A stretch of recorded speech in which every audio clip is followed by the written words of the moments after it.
ప్రయోగాత్మకంగా చేస్తున్న మూవీ గురించి అందరూ ఈగర్లీ వెయిటింగ్.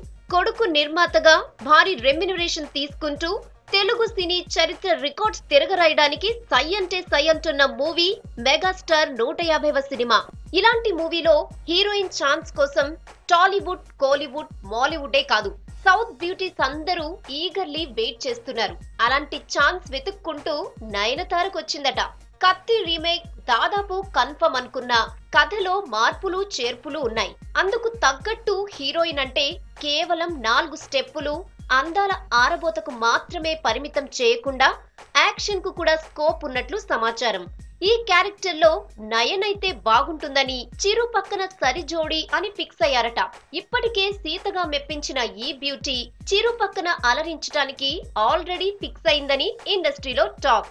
చూడాలి ఫైనల్ లిస్ట్ ఇంకేమైనా ఉంటుందేమో అని.